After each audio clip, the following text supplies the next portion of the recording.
Isu masyarakat orang asli di serata dunia adalah lebih kurang sama dan mungkin isu yang paling banyak diperkatakan adalah isu tanah atau tempat tinggal mereka. Orang asli Semenanjung juga mempunyai konsep tanah rayau. Kawasan-kawasan ini dipercayai mengelilingi perkampungan mereka. Ini adalah tempat di mana mereka memburu atau mencari tumbuh-tumbuhan untuk dijadikan herba dan sebagainya. Selain itu, tanah raya juga kaya dengan hasil semula jadi seperti buah-buahan dan segala keperluan harian mereka. Tanah raya juga boleh diibaratkan sebagai pasar tani bagi mereka. Ini adalah salah satu pergolakan mereka dengan pihak kerajaan untuk mempertahankan hak mereka. Terutamanya apabila tanah rayau adalah punca utama pendapatan harian mereka selain mempunyai nilai ekonomi semasa yang amat tinggi. Perjuangan penduduk orang asli Kampung Chang, Sungai Gapai di Bido, Perak adalah contoh perjuangan orang asli di tempat lain. Ini adalah kawasan perkampungan orang asli Hang Yok Chopil ataupun yang lebih dikenali sebagai Tijah daripada rangkaian kampung orang asli Semenanjung Malaysia. So, Kampung Chang sebagaimana kampung-kampung lain. Sebenarnya setiap perkampungan orang asli kami mempunyai tanah dan wilayah adat yang tersendiri. Maksudnya kalau Kampung Chang Sungai Gapai, dia punya teritori atau tanah wilayah adat dia hanya dia saja yang miliki, hanya dia yang urus takbir, hanya dia yang boleh guna. Okey, setiap kampung yang lain pun sama. Jadi disitulah market dia, disitulah supermarket dia, disitulah pasar malam dia, disitulah tasik laut dia semua dalam kawasan tanah wilayah adat dia. Okey. Tetapi bila Jakwa muncul, bila British datang, Jakwa juga wujud.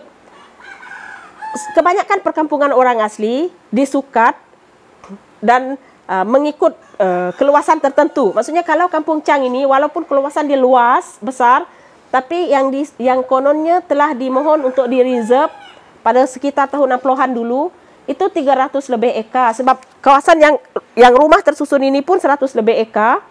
Okey, kawasan yang kami tanam sawit sana pun dekat nak 100 lebih, macam 100 ekar macam tu. Dan kawasan atas ni adalah 80 ekar. Jadi adalah 300 lebih ekar lah sekitar tu. So, itu kawasan yang di-reserve, yang dimohon untuk di-reserve. Okay, sekitar tahun 60-an. Tetapi kalau mengikut tanah wilayah adat secara tradisi itu lebih besar dari itu kerana ia merangkumi kawasan zon pabel, tanaman untuk bergilir balik, zon jeres, hutan dara, zon Melaki, hutan yang hampir menjadi hutan dara, yang dalamnya ada dusun dan sebagainya. So ada kawasan zon tanaman saka, zon tanaman zon kawasan tadahan air dan sebagainya. Kalau merangkumi kawasan itu dia lebih luas. Okey. So setakat ini apa yang orang asli lakukan ialah macam kalau Kampung Chang, sebenarnya kampung-kampung lain pun sudah sedang melakukan perkara yang sama. Kita kata kerajaan tidak mengikuti apa yang diamalkan secara tradisionalnya oleh orang asli, maka kita melakukan community mapping sendiri. Maksudnya ada anak-anak orang asli yang walaupun tanpa sertifikat kelulusan pakar dalam map, tapi mereka mempelajari kepakaran untuk membuat pemetaan komuniti ini. Dan dengan itu terhasil peta yang mengikut keluasan tradisional. Maksudnya dalam kawasan tradisional yang mereka sukat, yang mereka hasilkan, dalam itu juga ada keluasan yang pernah dimohon untuk di-reserve oleh pihak Jakwa atau Jabatan Hal Ehwal Orang Asli pada masa itu. Okay. Tetapi apa yang berlaku sekarang ialah tanpa kita sedar, melalui dasar pemberi milik tanah yang telah diluluskan 2009, kerajaan melalui Jakwa, saya rasa mereka menjalankan perimeter survey, iaitu lagi sekali buat perimeter survey untuk setiap perkampungan orang asli, di mana keluasan dia lebih kecil daripada yang mereka pernah mohon untuk di-reserve. Macam kampung ini kalau dulu ada 300 lebih ekar, sekarang hanya 40.5 hektar. Berapa jauh dia punya keluasan. Itu jangan jadi maksudnya jangan disebutlah pasal tanah dan wilayah adat. Yang kita sebut jangan disebut, memang tak masuk langsung. Kalau dia permohonan untuk di-reserve yang dia sendiri pernah buat pun dia dah kecilkan, dia tak ingat lagi, dia dah kecilkan ke tahap itu.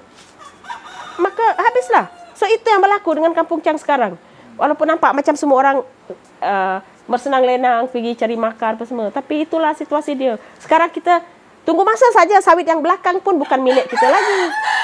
Mungkin kita hanya ada tapak rumah saja. Mungkin tapak rumah pun akan hilang juga satu hari. Kalau dah keliling penuh dengan bangunan tinggi, maksudnya tak ada benda lah lagi. Mungkin tanah ini pun akan kawasan perumahan ini pun akan ditolak. Tak tahu kita dekat mana akan diangkut. So itu keadaan dia lah. Sekarang orang asli sebenarnya satu semenanjung. Dilema dia ialah sama ada kamu masih merasa bahawa kamu tunggu pengiktirafan yang diberi oleh dia untuk merasa ini tanah kamu, atau kamu dengan penduduk kampung memutuskan sendiri, maksudnya dengan pemikiran sendiri, ini tanah saya, ini kawasan saya tak kisah sama ada kamu anggap ini bukan kawasan kamu atau tidak. Tetapi dengan keputusan yang macam itu, dengan pemikiran yang tetap macam itu, setiap orang asli dia kena standby lah.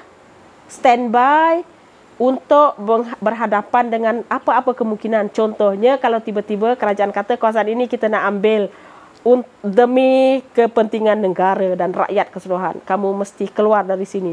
So orang asli terpaksa naik turun mahkamah membuktikan itu tanah dia. Dia sudah beribu tahun tinggal di sini. Tak benarkan kerajaan ambil. Atau kerajaan boleh ambil, tapi dia harus membayar pampasan yang tinggi setimpal dengan harga semasa ataupun sebagainya. Orang asli kena standby dengan keadaan itu. So tadi maksudnya kamu sacrifice, kata ialah ini tanah kerajaan. Saya sacrifice lah bila-bila saja. Apa-apa dia cakap, bila-bila saja dia halau, saya pergilah. Yang kedua, orang asli sendiri harus mengiktiraf diri sendiri. Ini tanah saya. Apa yang berlaku saya akan hadapi. So, dia kena prepare lah untuk berhadapan dengan naik turun mahkamah. Membuktikan ini tanah dia dan dia lebih awal.